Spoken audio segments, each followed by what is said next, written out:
بسم اللہ الرحمن الرحیم۔ السلام علیکم۔ سیرت النبوی صلی اللہ علیہ وآلہ وسلم کی سیریز چل رہی ہے۔ پچھلی ویڈیو میں ہم نے آپ کو بتایا کہ حضرت حمزہ رضی اللہ تعالی عنہ اسلام لے آئے۔ حضرت حمزہ کے اسلام لانے سے حضور صلی اللہ علیہ وآلہ وسلم کو مزید قوت حاصل ہو گئی۔ اب کفار نے حضور صلی اللہ علیہ وآلہ وسلم کو تکلیفیں پہنچانا بند کر دیا، لیکن کفار مکہ کا تمام ظلم و ستم کمزور مسلمانوں پر ہونے لگا۔ کسی قبیلے کا کوئی شخص بھی مسلمان ہو جاتا تو وہ اس کے پیچھے ہاتھ دھو کر پڑ جاتے۔ ایسے لوگوں کو قیدی کر لیتے اور بھوکا پیاسا رکھتے، ریت پر لٹاتے، یہاں تک کہ اس کا یہ حال ہو جاتا کہ وہ سیدھا بیٹھنے کے قابل بھی نہ رہے تھا۔ اس ظلم اور زیادتی پر سب سے زیادہ ابو جہل نے لوگوں کو اکسایا۔ کیا آپ جانتے ہیں کہ وہ کون سے غلام تھے جن کے قدموں کی آواز جنت میں سنائی دی جاتی تھی، اور وہ کون سا غلام تھا جن کو حضرت ابو بکر صدیق رضی اللہ تعالی عنہ نے آزاد کروایا، اور وہ کون سا غلام تھا جو ساری زندگی مسجد نبوی کا مؤذن رہا۔ حضور صلی اللہ علیہ وآلہ وسلم کے ساتھیوں میں ایک ساتھی حضرت بلال حبشی بھی تھے۔ آپ کا پورا نام بلال بن رباح تھا۔ یہ امیہ بن خلف کے غلام تھے۔ حضرت بلال رضی اللہ تعالی عنہ مکہ میں پیدا ہوئے تھے۔ پہلے عبداللہ بن جدان کے غلام تھے۔ عبداللہ بن جدان کے 100 غلام تھے، یہ ان میں سے ایک تھے۔ جب اسلام کا آغاز ہوا اور اس کا نور پھیلا تو عبداللہ بن جدان نے اپنے 99 غلاموں کو اس خوف سے مکہ سے باہر بھجوا دیا کہ کہیں وہ مسلمان نہ ہو جائیں۔ بس اس نے حضرت بلال بن رباح کو اپنے پاس رکھ لیا۔ یہ ان کی بکریاں چرایا کرتے تھے۔ اسلام کی روشنی حضرت بلال تک بھی پہنچی، یہ ایمان لے آئے، مگر انہوں نے اپنے اسلام کو چھپائے رکھا۔ ایک روز انہوں نے کعبہ کے چاروں طرف رکھے بتوں پر گندگی ڈال دی، ساتھ ہی وہ ان پر تھوکتے جاتے تھے اور کہتے جاتے تھے، جس نے تمہاری عبادت کی وہ تباہ ہو گیا۔ یہ بات قریش کو معلوم ہو گئی۔ وہ فوراً عبداللہ بن جدان کے پاس آئے اور اس سے بولے کہ تم بے دین ہو گئے ہو۔ اس نے حیران ہو کر کہا، کیا میرے بارے میں بھی یہ بات کہی جا سکتی ہے؟ اس پر وہ بولے، تمہارے غلام بلال نے آج ایسا ایسا کام کیا ہے۔ وہ حیرت زدہ ہو گیا۔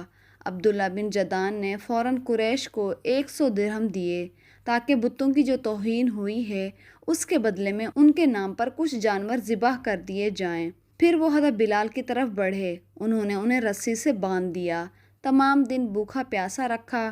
پھر یہ تو اس کا روز کا معمول بن گیا۔ جب دوپہر کے وقت سورج آگ برسنے لگتا تو انہیں گھر سے نکال کر تپتی ہوئی ریت پر لٹا دیا جاتا۔ اس وقت ریت اس قدر گرم ہوتی تھی کہ اگر اس پر گوشت کا ایک ٹکڑا رکھ دیا جائے تو وہ بھی بھن جاتا تھا، اور وہ اسی پر بس نہیں کرتا تھا، ایک وزنی پتھر منگواتا اور ان کے سینے پہ رکھ دیتا تاکہ وہ اپنی جگہ سے ہل بھی نہ سکیں۔ پھر وہ بدبخت ان سے کہتا تھا، اب یا تو محمد کی رسالت اور پیغمبری سے انکار کر دو اور لات اور عزا کی عبادت کرو، ورنہ میں تجھے یہاں اسی طرح لٹائے رکھوں گا یہاں تک کہ تمہارا دم نکل جائے گا۔ حضرت بلال رضی اللہ تعالی عنہ اس کے اس بات میں جواب یہی دیتے تھے کہ اللہ ایک ہے، اللہ ایک ہے، یعنی میں اللہ کی ہی عبادت کرتا ہوں، اس کا کوئی شریک نہیں۔ حضرت بلال رضی اللہ تعالیٰ عنہ کسی بھی طرح اسلام سے نہ ہٹے تو تنگ آ کر عبداللہ بن جدان نے انہیں امیہ بن خلف کے حوالے کر دیا۔ اب یہ شخص ان پر ان سے بھی زیادہ ظلم و ستم ڈھانے لگا۔ ایک روز انہیں اسی قسم کی خوفناک سزائیں دی جا رہی تھیں تو حضور صلی اللہ علیہ وآلہ وسلم اس طرف سے گزرے۔ حضرت بلال رضی اللہ تعالیٰ عنہ کو شدید تکلیف کی حالت میں احد احد پکار رہے تھے۔ آپ نے انہیں اسی حالت میں دیکھ کر فرمایا، بلال، تمہیں یہ احد احد ہی نجات دلائے گا۔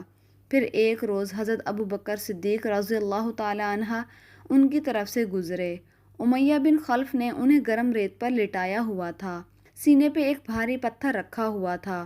انہوں نے یہ دردناک منظر دیکھا تو امیہ بن خلف سے کہا، کیا اس مسکین کے بارے میں تمہیں اللہ کا خوف نہیں آتا؟ آخر کب تک تم اسے عذاب دیتے رہو گے؟ امیہ بن خلف نے جل کر کہا، تم نے ہی اسے خراب کیا ہے، اس لیے تم ہی اسے نجات کیوں نہیں دلا دیتے؟ ان کی یہ بات سن کر ابو بکر صدیق نے بولا، میرے پاس ایک حبشی غلام ہے، وہ اس سے بھی زیادہ طاقتور ہے اور تمہارے ہی دین پر ہے، میں اس کے بدلے میں تمہیں وہ دے سکتا ہوں، میں ان کے بدلے میں وہ تمہیں دے سکتا ہوں۔ یہ سن کر امیہ بولا مجھے یہ سودا منظور ہے۔ یہ سنتے ہی ابو بکر نے اپنا حبشی غلام ان کے حوالے کر دیا اور اس کے بدلے میں حضرت بلال رضی اللہ تعالیٰ عنہ کو لے لیا اور آزاد کر دیا۔ سبحان اللہ، کیا خوب سودا ہے۔ یہاں یہ بات جان لینی چاہیے کہ حضرت ابو بکر صدیق رضی اللہ تعالیٰ عنہ کا حبشی غلام دنیا کے لحاظ سے بہت قیمتی تھا، اور یہ بھی کہا جاتا ہے کہ امیہ بن خلف نے غلام کے ساتھ 10 اوقیہ سونا بھی طلب کیا تھا۔ حضرت ابو بکر صدیق نے اس کا یہ مطالبہ بھی مان لیا تھا، چنانچہ آپ نے اسے ایک یمنی چادر اور کچھ سونا دیا تھا۔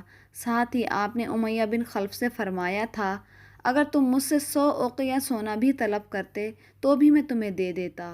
حضرت بلال کے علاوہ حضرت ابو بکر نے اور بھی بہت سے غلام مسلمانوں کو خرید کر آزاد فرمایا تھا۔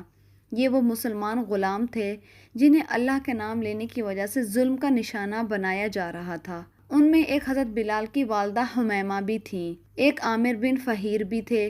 انہیں اللہ کے نام لینے پر بڑے بڑے سخت عذاب دیے جاتے تھے۔ یہ قبیلہ بنی تمیم کے ایک شخص کے غلام تھے، وہ حضرت ابو بکر کے رشتہ دار بھی تھے۔ آپ نے اپنے رشتہ دار سے خرید کر انہیں آزاد فرمایا۔ ایک صاحب ابو فکیہ تھے، یہ سفیان بن امیہ کے غلام تھے۔ یہ حضرت بلال کے ساتھ ہی مسلمان ہوئے تھے۔ صفوان بن امیہ رضی اللہ تعالیٰ عنہ بھی ابتدا میں مسلمانوں کی سخت مخالفت کرتے تھے۔ وہ فتح مکہ کے بعد اسلام لائے۔ ایک روز انہوں نے حضرت ابو فکیہ کو گرم ریت پر لٹا رکھا تھا۔ ایسے میں حضرت ابو بکر اس طرف سے گزرے۔ اس وقت صفوان بن امیہ یہ الفاظ کہہ رہے تھے اسے ابھی عذاب دو، یہاں تک کہ محمد یہاں کر اپنے جادو سے اسے نجات دلائیں۔ حضرت ابو بکر نے اس وقت صفوان بن امیہ سے انہیں خرید کر آزاد کر دیا۔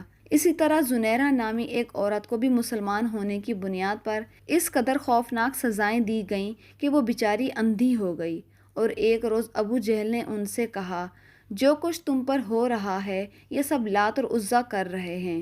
یہ سنتے ہی زنیرہ نے کہا ہرگز نہیں، اللہ کی قسم، لات اور عزیٰ نہ کوئی نفع پہنچا سکتے ہیں نہ کوئی نقصان پہنچا سکتے ہیں۔ جو کچھ بھی ہو رہا ہے آسمان والے کی مرضی سے ہو رہا ہے۔